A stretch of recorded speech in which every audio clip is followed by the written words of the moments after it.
Well, welcome everybody. Thank you so much for joining us here today. We have quite a few teachers joining us virtually as well. So my name is Amanda Morton, and this is Alyssa Olson. We both work for Cypress Credit Union, but today we're here to talk to you about the Invest in Girls program that was just started this past spring. Quickly, by raise of hands, has anyone heard of the Bolder Way Forward? Has anyone heard of that movement yet? Okay, great, because I'm going to tell you all about it today. So Alyssa will actually get into the Invest in Girls program here in just a minute. I'm going to give you a little bit of lead up and just kind of talk about what the Bolder Way Forward is. So, oh, it's the pop-up.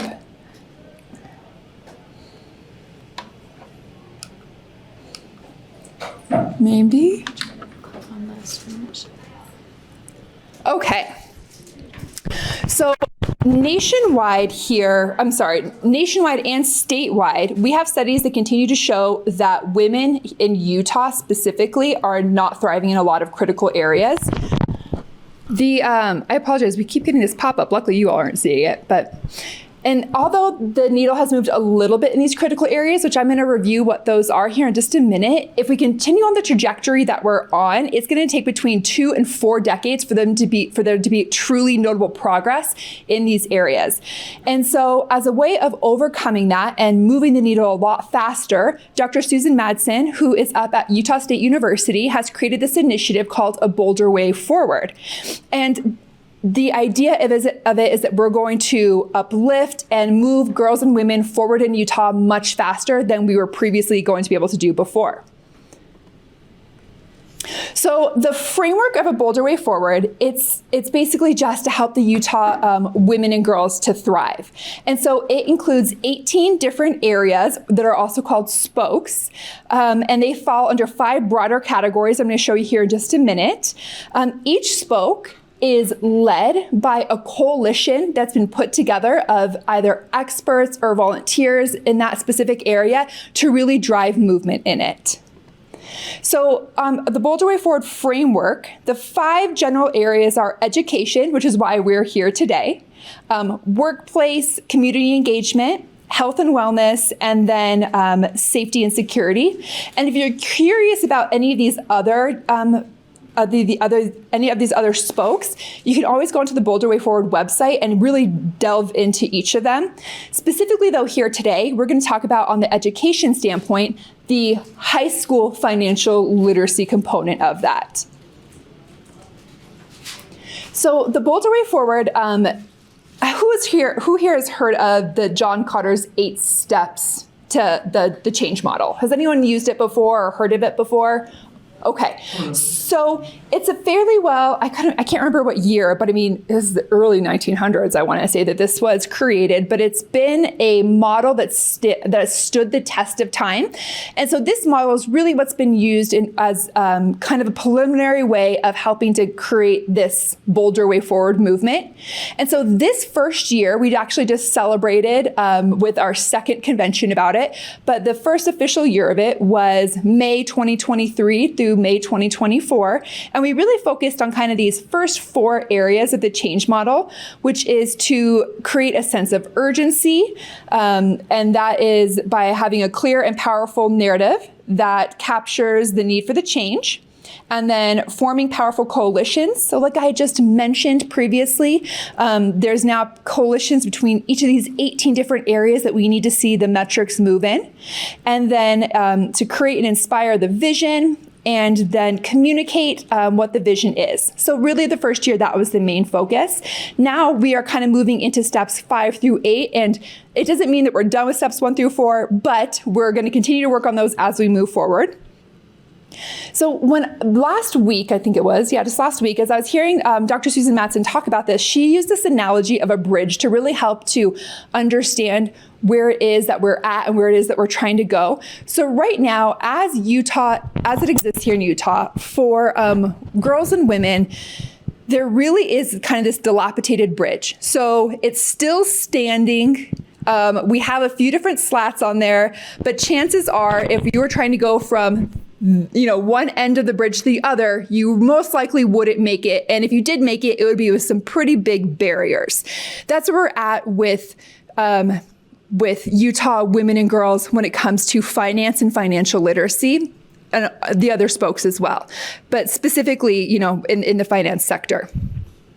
So right now, the Boulder Way Forward in general, we've kind of moved to this bridge, which we still have slats in place and we're working on putting more. But at this point in time, we now at least have this, albeit kind of still dilapidated looking, but these boards that are running across, and they're at least kind of connecting all these different slats. This is where we're at right now.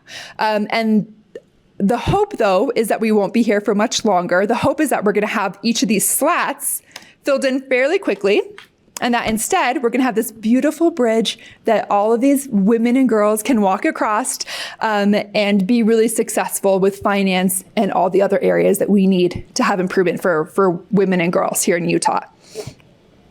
So the financial spoke specifically, it's all about just empowering women of all ages to achieve financial security and stability. So right now, the areas of movement that we need for women and girls here in Utah, it is that there needs to be some crucial financial information that's disseminated.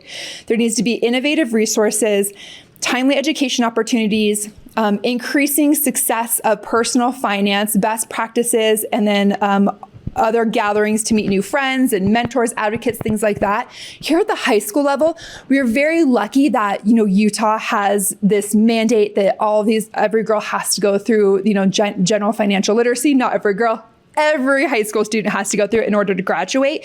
But what the studies have shown is that the girls are actually ranking far below the boys in their abilities after they've completed the class.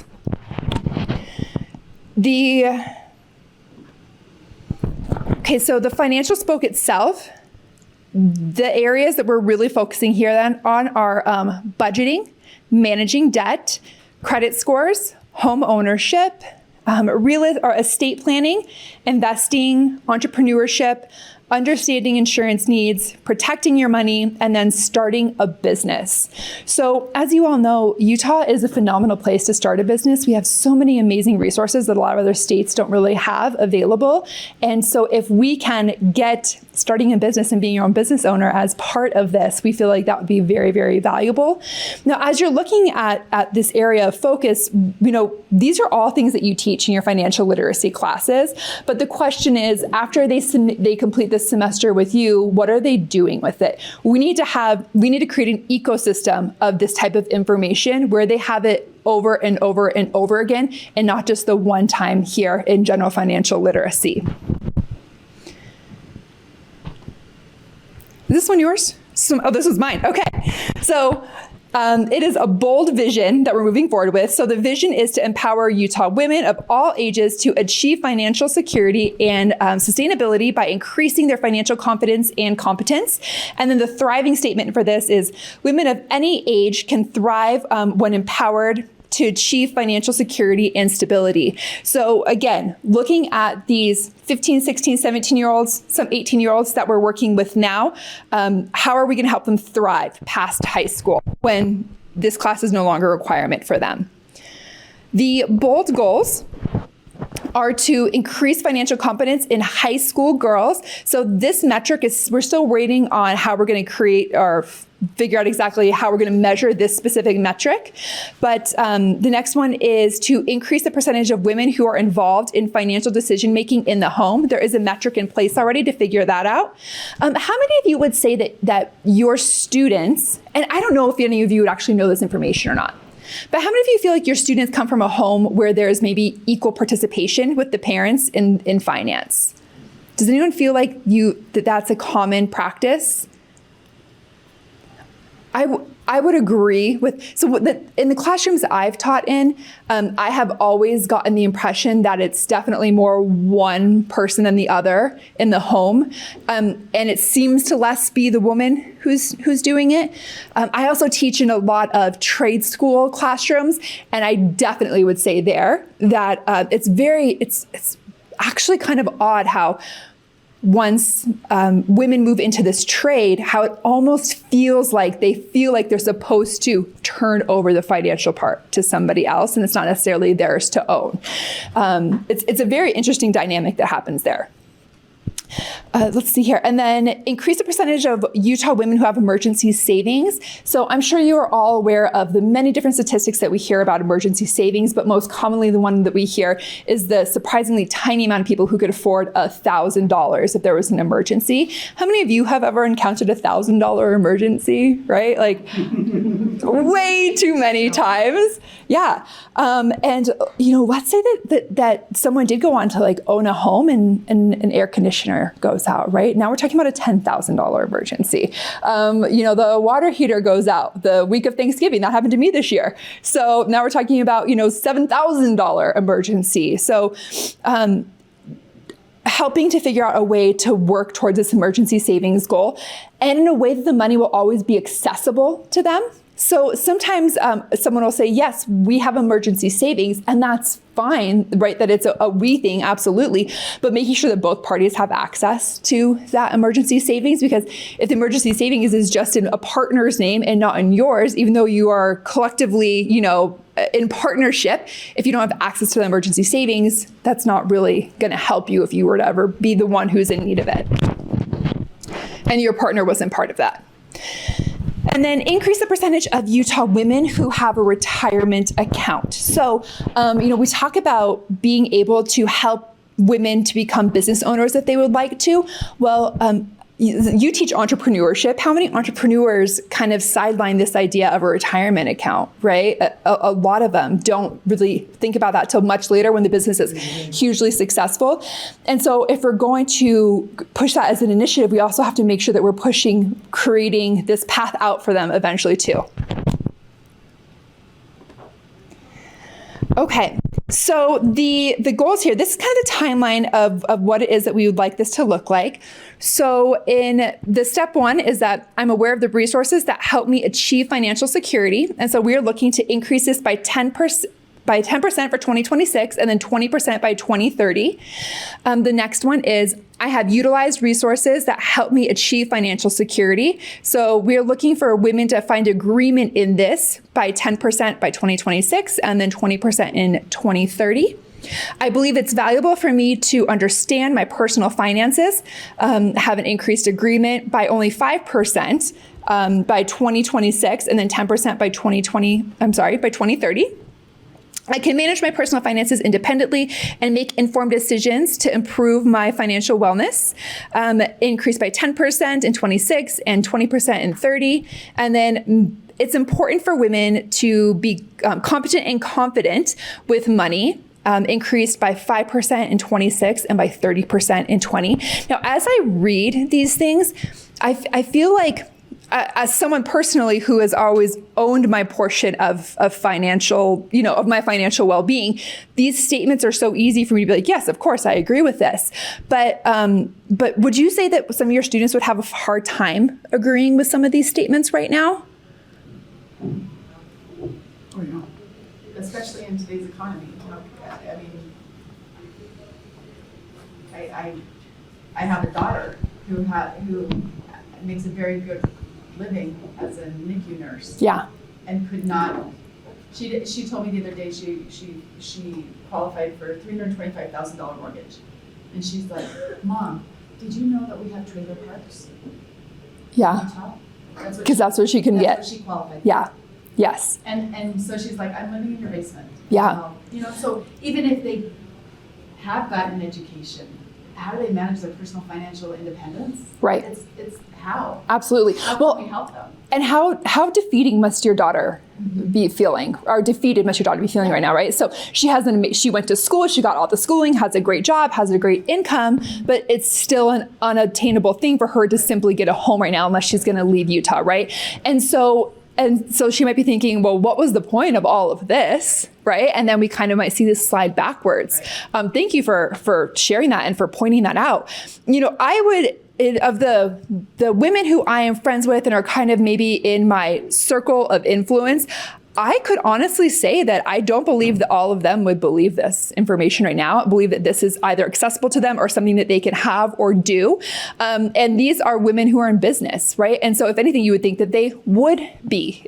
So if that's the case with that demographic of women, imagine if we now talk about perhaps a stay-at-home mom and kind of all of the different mentalities that come with that around finance if you're not someone who's bringing in the money. And how do we teach our high school girls that it doesn't matter what the path is forward for them, whether it is becoming a NICU nurse or becoming a teacher or being a stay-at-home mom, that fundamental abilities around finance are still available to them, and information should always still be available to them. And they should always still feel like they have an option with the money that's part of their household. Okay, and so Alyssa now is going to take you through the actual Invest in Girls program that was launched in the spring of 2024. And she's going to start out by talking about the Council for Economic Education. Thank you. Okay, so talking about the council, go ahead. The Council for Economic Education. So we've talked a lot about the different things that we're seeing here in Utah and the patterns and the statistics of girls and women having an understanding of finance. So let's talk about a few different programs that are currently in place.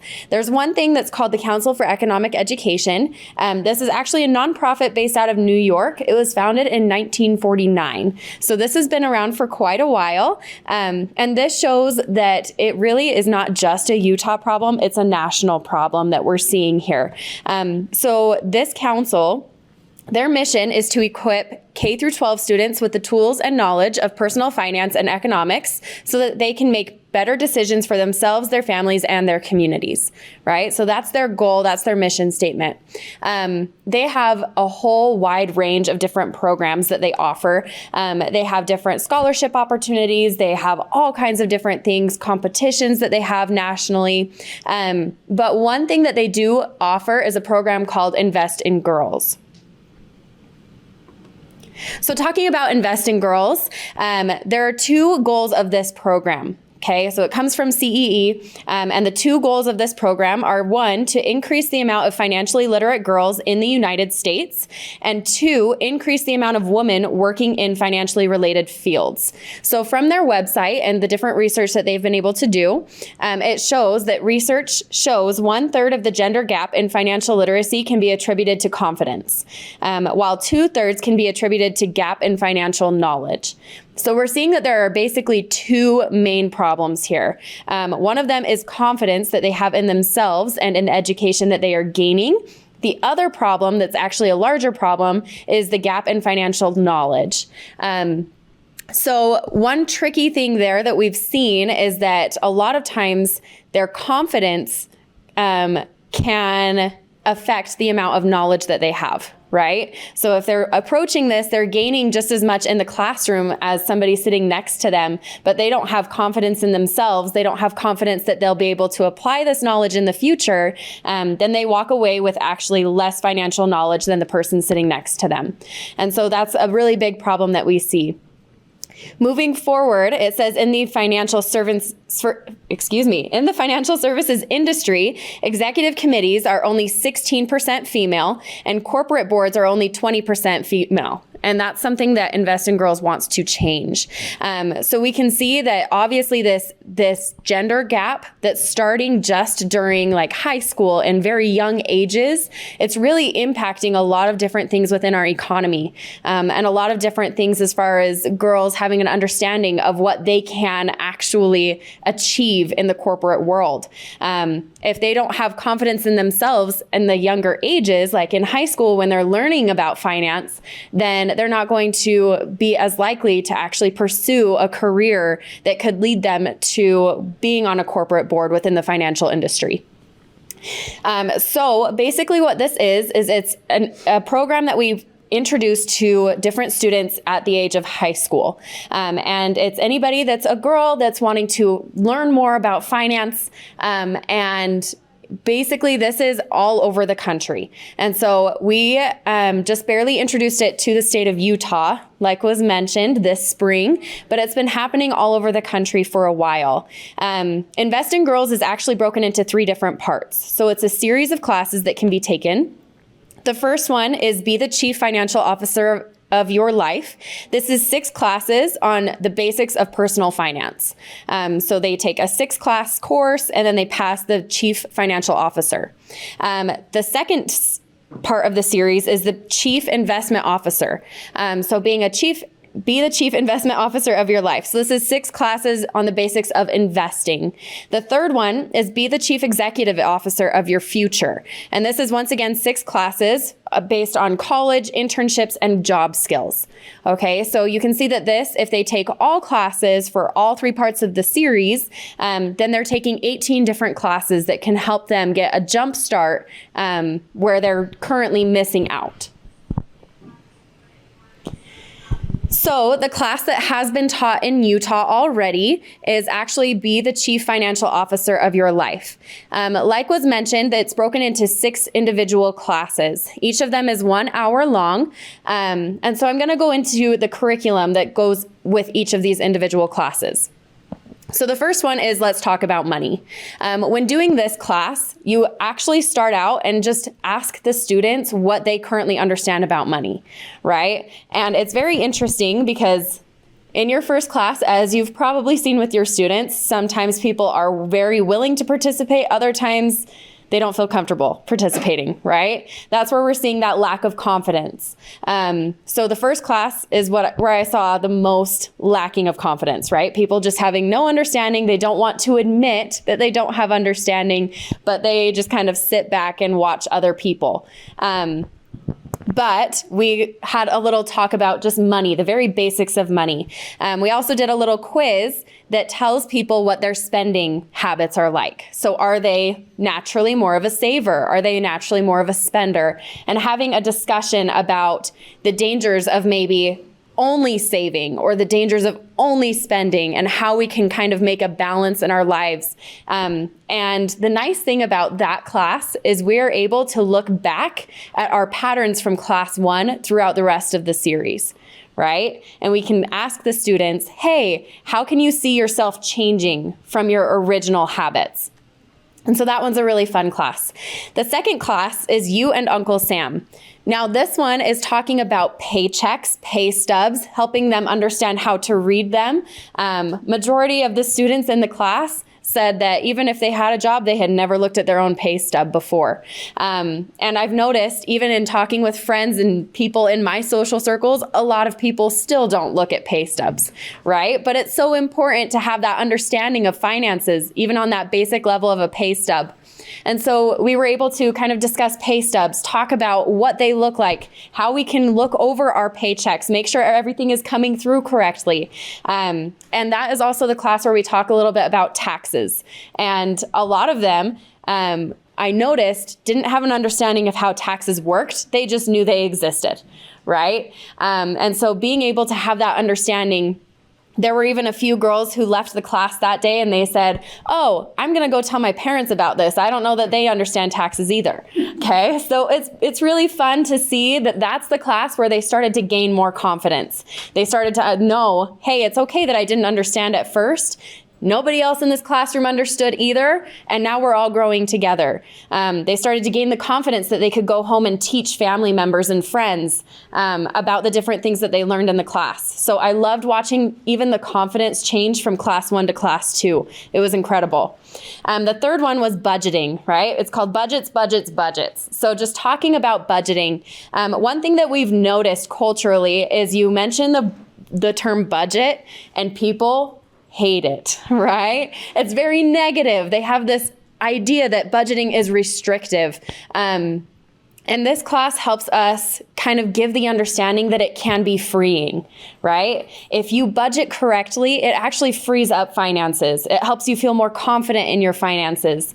So we were able to all put together budgets they have a little game in Invest in Girls where you budget different beans, right? So everyone has a certain amount of beans that they're given, and you have to buy a house, and you have to have food, and you have to have all of these different things. There's several categories, but you only have so many beans, right? So it started to show them as they were sorting out their beans on this budgeting sheet, how it works to kind of prioritize needs versus wants.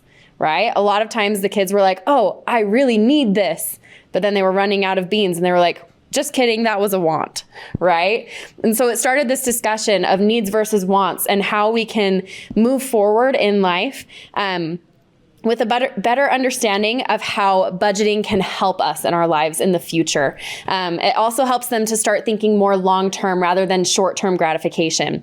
Banking 101. So this one is very simple. It just talks about banks versus credit unions versus why you should even put your money into a financial institution, how that all works, the different account types you can have. So that one is just kind of the basics of what it means to have an account at a financial institution. The next one was credit versus debit. And when I started this class, I asked the girls, okay, who has heard of credit versus debit? All of them raised their hand, right? And I said, who can tell me the difference between a credit card and a debit card? And about half of their hands went down, right? Now, the reason is because people think, okay, I'll understand that in the future, right? When it applies to me, I'll have an understanding. However, working in the financial industry, I can tell you that that is not accurate, right? People think, oh, once it applies to me, I'll all of a sudden have this fantastic understanding of how finances are going to work. But it doesn't apply to me right now, so I'll leave that to be a future problem. When we live that way, though, I have personally seen a lot of people make some financial decisions that have put them into a hard place, right? And so it was great for me to be able to stand there in front of these girls where most of them are not old enough to even qualify for a credit card in the first place, but they're able to now, once they get a credit card, understand the difference between a debit and a credit. And a few of them even mentioned that their parents had made mistakes with a credit card versus a debit card before. And so it's interesting to watch them open up, especially towards the end of the classes. This is pretty much the class where I started hearing stories about personal lives. So once again, kind of talking about that confidence boost, right? They were able to now open up with those in the class, able to open up with me. A few of them even stayed after class and asked me one-on-one questions at this point, asking how they can better prepare and how they can better use their debit card. That way they can use a credit card responsibly in the future. So this is where I was really starting to see them apply the knowledge and have futuristic thinking. The last class of this series is to up your credit score. So how many in this classroom feel like you fully understand credit scores?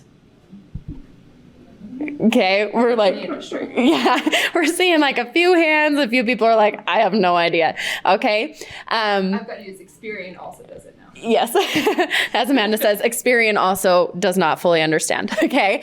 So credit scores are complicated, right? And so a lot of people fully in adulthood, they've had credit, they've had loans, and they still don't understand how it works, right? I will say when I first got a credit card and entered lending in my life, I had no idea what my credit score was doing. All I knew was I've got to be responsible, which means make my payments on time, right? And my score will hopefully go up. That's all I knew, right? And majority of people, that's all they understand about credit. And so being able to stand in front of these girls in high school and say, okay, this is what most people in the United States understand about credit, but we're going to teach you more, right? They loved it. They got so excited. As soon as I told them that a lot of people may not understand credit to the extent of this class itself, their excitement levels, like I didn't think I would ever see high schoolers be that excited about finance. But they loved learning about credit. and finding ways that they could build good habits now so that in the future, when they're interacting with loans and doing different things with lending, they're actually better prepared. That way they can understand what they're doing. One girl even told me at the end of class that she was excited because it helped her feel like she was more in control again. Thinking about lending scared her at the beginning because she didn't understand what it was like. But now that she knows the different areas of lending, so this class, it talks about the different factors that go into putting your credit score together, how we use credit scores, why credit scores even exist in the first place. So she came up to me and she said, now that I understand this, before I was afraid, now I know how to control it myself. And so giving these girls the confidence that they felt like they can actually control their future a little bit more, it was empowering even for me as an instructor to watch them go through that process. So talking about this here, the Invest in Girls class that we've already done, now you know the curriculum that was taught. So through the work of the High School Financial Literacy Spoke, the Invest in Girls program was brought into the first Utah high school in the spring of 2024. This was actually at Cypress High School, and we have Tyler Garcia here, and it was at his high school that we were able to do it. He was actually able to sit in on the classes. So it was fantastic. There were 20 girls who registered for the class. This was an after-school program, so girls were not getting school credit for it. Right? This is something that they opted into knowing that it was going to cut into their other activities. So it was an extra hour of staying after school to gain this education. 16 of the 20 registered girls actually showed up to class, which is a very high percentage, especially thinking about it being an after-school program that's completely optional. And on top of that, there were actually throughout the class time 4 girls who started to come with friends who never registered in the beginning. So that starts to tell you that these girls were telling their friends, hey, this is a really great opportunity. You should come with me, right? And so there were 4 different girls who actually attended as well without ever registering in the first place. At the end, there were 10 girls who completed the 6-week program, earning a $100 certificate of deposit from Cypress Credit Union. And so to get that, they actually had to attend 5 of the 6 classes. And so that's a very high percentage of girls who really did go to every single class that they could. So it was very successful, especially for it being the first time. So this is the class of girls that we were actually able to teach. And this is on graduation day. So this is when they received their certificate of deposit. Okay. So let me tell you about my experience and why I look at this as a huge success. So these girls, like I said, class number 1, a lot of quiet girls. Okay. They were a little shy. I could tell that they didn't have as much confidence in sharing their stories and asking questions, right? They just kind of hung back in the room. By the middle of the class, I started getting more questions. I started getting participation. They started to warm up with each other. They warmed up with me. They were excited to come into the classroom. They were excited to tell me about their weekends, right? I always told them at the beginning, I asked them, okay, so what fun thing did you do? And no one had anything to share. And so I said, well, now that is your assignment every time. You have to have something interesting or fun that you did over the weekend. So they started calling me on it too. Well, they're like, well, then what did you do that was fun? And I was like, so I had to start having fun on the weekends. But it was really fun to kind of see their personalities come out. They started having questions. They would ask me one-on-one questions afterwards. Some of them would even pull up their bank accounts after and say, hey, does it look like I'm saving well? Right? I don't know if I'm saving well. I want to make sure I'm doing a good job. So it shows that they were really trying to apply the things from these classes into their personal lives.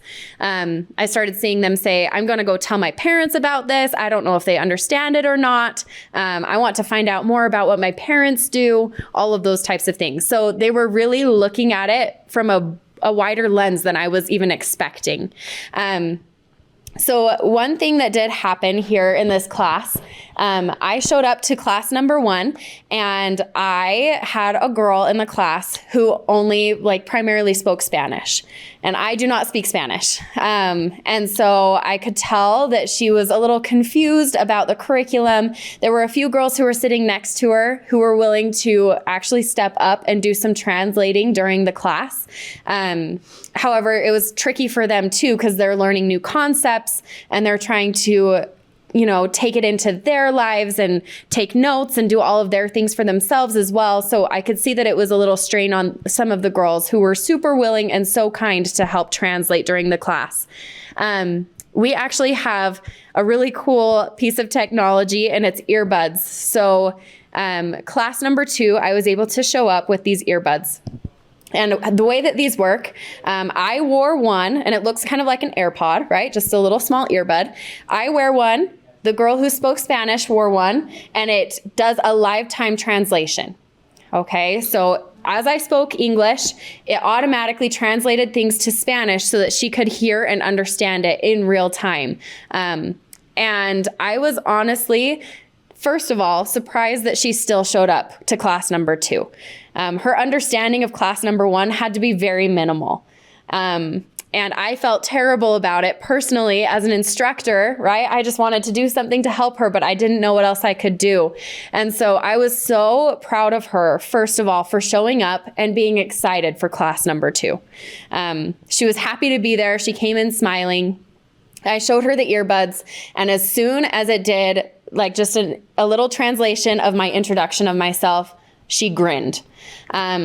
And during that first class, I could tell she was listening the whole time. She started to take notes. She was participating in any way that she could.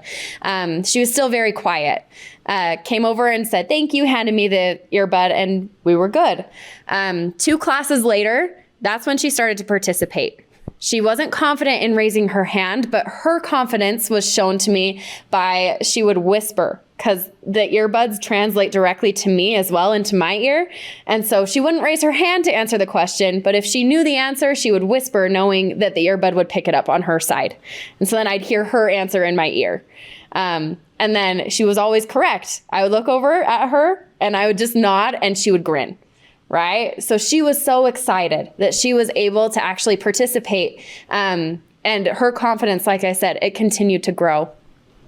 By the second to last class, she actually did say one comment out loud.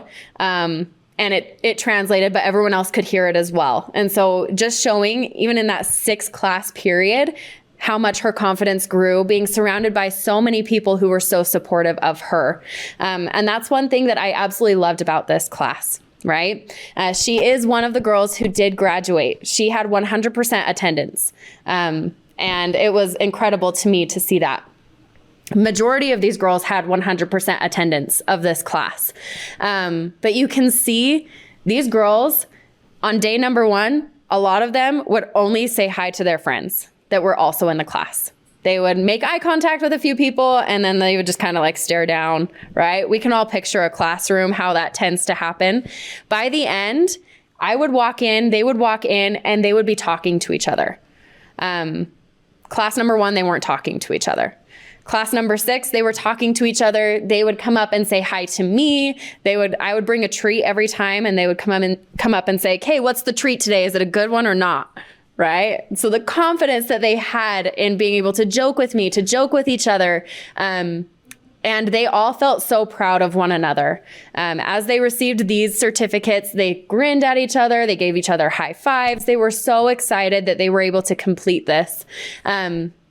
And it was so incredible to me to watch each of them grow, right? As a class, I saw a lot of growth, but individually, I saw so many incredible things. I saw them taking notes. I saw them coming in the next class, talking about things that they had done at home in preparation for this class. There was even a girl, one time she missed a class and she came in the next one and she's like, "Okay, I missed last week, but I don't want to miss out on last week. Can you go over the slides with me really fast?" It's not something that she's missing credit for, right? This is not a class that she's missing in school. This is an extra class, but she wanted the knowledge that she could gain from the 1 hour of information. And it just was so great to me to see them not only learning in the classroom, but growing as individuals, growing in confidence.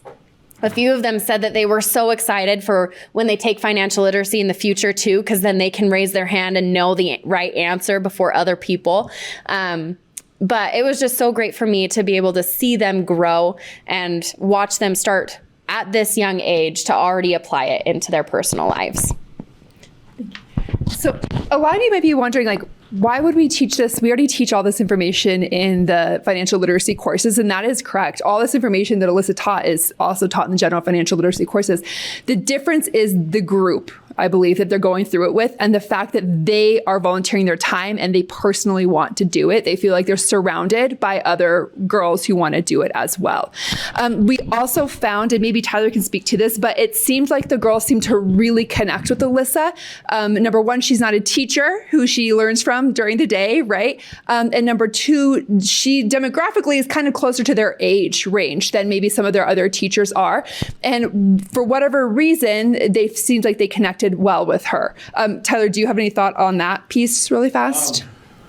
Well, after this morning's opening session on Gen Z, it kind of hit this was not a have-to class, it was their choice, and it was something that was important to them, and it showed value for them.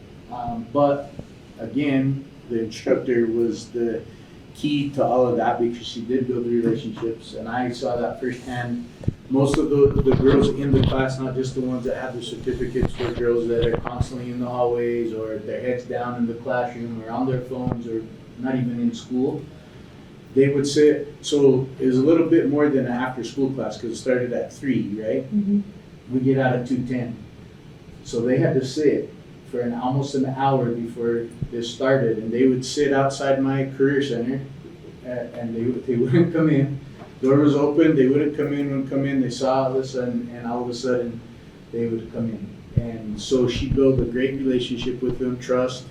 It was cool to see the change in them and the confidence that was built in them. So I think it's a factor of a lot of things, but the instructor and building that relationship was probably the key part of it. And I wish there was a silver bullet to say, but I mean, just watching it, I would just say that if it was a silver bullet, it was the instructor. So how did you facilitate it? Was it like, since it was not part of the curriculum, you don't have to worry about it being a course code, but did you facilitate it as a club or as a rental, or how did you? So I'm just wondering how we. I cheated. Oh, I was gonna say, how did we do this? Okay, so I'm Which the is career, fine, I'm all about cheating. I'm the career center coordinator. Okay. And so we ran it as an after-school program through the career center, sponsored by me. That's why I was at all the classes. So you I was the licensed employee yes, there. Okay. I was a licensed employee there, and then an after-school guest speaker, basically workshop, and that's how we promoted it. It didn't need any kind of No. like waivers from parents or anything like that. We did have the waiver because of the information that we wanted to make sure, because and that's just our district policy because of the financial. It's the same waiver you do with your financial lit, right? Yeah. But similar to it, and we did that, and that they know that the parents understood that this was. How did we word it? I can't remember how we worded it. Like voluntary that they? Yeah, but it was voluntary. The information was essentially voluntary. It wasn't something that they were being graded on or that they were being held accountable to. It's just information. And so there was. So 1 hour a week? 1 hour a week, 6 weeks. We planned it. Honestly, it was pretty shocking how we got it off the ground because we had a real small window of time to plan it, advertise it, get girls signed up, and to have 20 sign up, 16 participate in at least 4 classes, and what were your demographics as far as? So we targeted all of our financial aid classes, our LIA classes, our pop class and our Avid classes. We didn't hit our freshman success because I hadn't built that relationship with them yet to communicate with them to promote it as well. But most of those girls came from my LA classes. LA. Great. Grade like sophomore, junior, before they've taken financial literacy? We opened it up to all Anyway, grades. okay, Yeah. That's great. that's awesome. And so even though it is like a repeat of information, going back to the idea, if they already have taken Finlit, going back to the idea of this ecosystem of information being exposed to it multiple times, right. It would be interesting to do a pre and a post, like just what their knowledge is and You did. whether, We did do that, and yes. whether that pre was even post having already had Right. general financial literacy. And if it's post, and it's still pre for this, it would be interesting to kind of gauge that I through think the. we had two that had already taken financial lit, and they still didn't know any. In fact, they were slower to come around answering questions than the rest of them. And is that language, and did the language get bridged through the earbuds? Yeah. That's great. Yeah. So we, in fall, it's going into Cypress High again, and then going to go into Hunter High as well, as long as everything's still on course with that. We do think it's really important that these are in person and not virtual. Generally speaking, with at the national level, they do facilitate virtually. Maybe at some point in time we'll be okay with that, but just kind of given the scope of what we're teaching, and we feel like that connection was so important, we want to keep them to in person. And so here's the future plans for the program: is year one, right, or semester one, we had just one school. We're moving to 4 schools. We basically want to double every single school year the amount of schools that we have by 29-30. We're hoping to have 128 plus schools doing this. And so what we need to make this move forward is we need schools and teachers that embrace the program. We don't need teachers to teach the program. We just need the help getting it into the schools. That's a barrier that we come up against. And just to kind of reiterate, this isn't a Cypress program. This is an initiative of a Boulder Way Forward. We just happen to be part of that coalition. And then we need women who are willing to volunteer their time to teach it. So, I actually am working with the University of Utah now and Westminster and some other colleges where maybe the women who are in the finance sector, that college age, they'll actually get credit for coming and teaching this. So we may get access to a lot of facilitators a lot faster than I would think that we would. But also, just generally speaking, if any of you know people kind of in that demographic who'd be willing to teach it, that would be great as well. And so the last thing is just, if you want this program in your school, then if you just scan this code and fill it out, I'll know then that you want this in your school, and we will reach out to you and see how quickly we can get you on the docket in terms of a rollout. Are there any other questions for us about this? Yes. Anything in Southern Utah? We would love to do something in Southern Utah, and I absolutely believe that by the 2025-2026 school year, we could for sure, I'm going to say we can for sure get it down there by then, if you want that. About northern, Northern Utah? yeah, like Cache Valley, that's where I'm at. I know we don't have, there's a Cypress branch. Yeah, So and with Utah State. like- Yeah, and again, it doesn't have to be Cypress. We just helped, right? But yes, I'm sure that we can get it there too. We want it through the whole state. So I think our biggest barrier to overcome is people agreeing that they want to help us get into that school, and then we'll figure out a way to do it. Okay, cool. Yeah, so just put your info on there then. Anything else? Thank you so much for taking this time to talk with us today, and we hope that all of these metrics, come to fruition. Thank you.